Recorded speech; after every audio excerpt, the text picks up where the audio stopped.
नमस्कार, प्रणाम। मैं हूं गायक उत्तम शर्मा, रिकॉर्डिस्ट उत्तम शर्मा और मेरा ये स्टूडियो है अंबिका स्टूडियो, जहां पे नए सिंगरों को सिखा कर हम गाना गवाते हैं और सिंगर बनाने की कोशिश करते हैं अच्छे से अच्छे क्वालिटी में। और आप भी नए सिंगर हैं और गाना चाहते हैं तो आप लोग भी हमारी रिकॉर्डिंग स्टूडियो में इस दिए गए नंबर पे कॉल कर सकते हैं और आ सकते हैं अंबिका रिकॉर्डिंग स्टूडियो कुचायकोट। और मेरे YouTube channel Ambika studio world और अंबिका म्यूज़िक यूट्यूब चैनल को सब्सक्राइब नहीं किए हैं तो सब्सक्राइब कीजिए। आज हमारे स्टूडियो में बहुत अच्छे गायक जो कि काफ़ी जगह जाके ठोकर खाए हैं, काफ़ी जगह इन्हें विश्वास दिया गया कि हम आपके लिए मेहनत करेंगे, आपका गाना करेंगे, लेकिन संतुष्ट नहीं है। आज अंबिका स्टूडियो में आए हैं मुकेश यादव जी और इनसे पूछते हैं कैसा लगा मुकेश जी आपको यहाँ जी। आके? मुझे यहाँ करके बहुत ही अच्छा लग रहा है। और ये बताइए कि आप कहाँ गए हैं स्टूडियो में गाने, किस किस जगह गए हैं?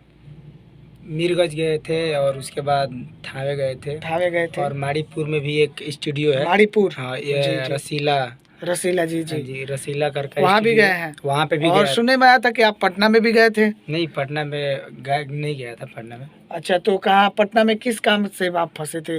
म्यूजिक का काम लेके है ना? हाँ। तो चलिए, आपको यहाँ आके कैसा लग रहा है? यहाँ की क्वालिटी, यहाँ की साउंड जो है और गवाने का तरीका कैसा लग रहा है आपको? यहाँ पे सबसे पहले तो बहुत अच्छा लग रहा है यहाँ करके जी। हमें।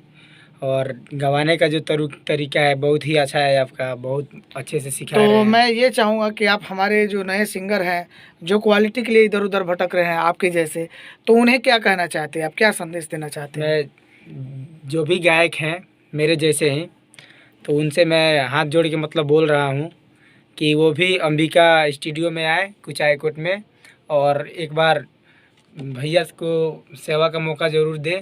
बिल्कुल, आप लोग देखिए नए सिंगर हैं तो आप मेरे दिए गए नंबर पे कॉल करिए और डायरेक्ट आइए। हम आपके आवाज़ में दम है तो पूरा मेहनत करेंगे कि आप भी अपना नाम रोशन कीजिए।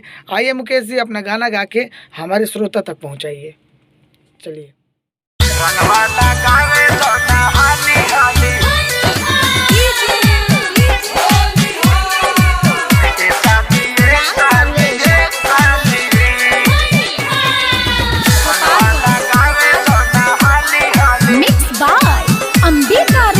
स्टूडियो कुचायकोट। पहिला बेरी आइल बाड़ू जीजा घरे, भीरी नया अवतारू के करा डरे।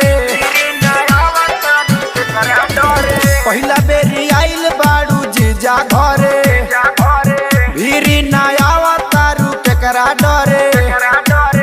एक भरे रंगवा लगा लेबे दो, ए साली रंगवा लगावे दो ना हाली हाली। ए साली रंगवा लगावे दो ना हाली हाली।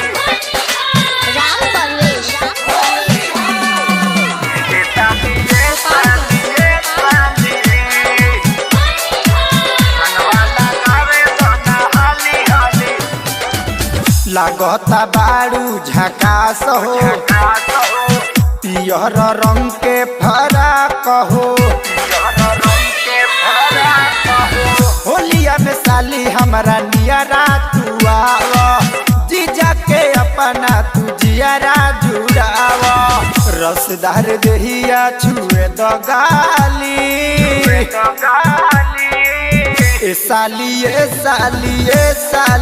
रंगवा लगावे दो ना हाली हाली। ए साली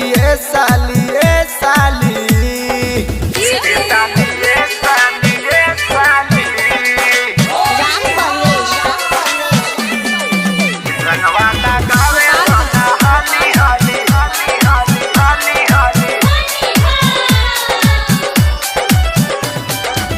दीपक राकेश के तू खास हो, रहिए मुकेश तोहरे पास हो। अब नए साली हम के ताड़ा पाव, होलिया में गरवा से गरवा मिलावा।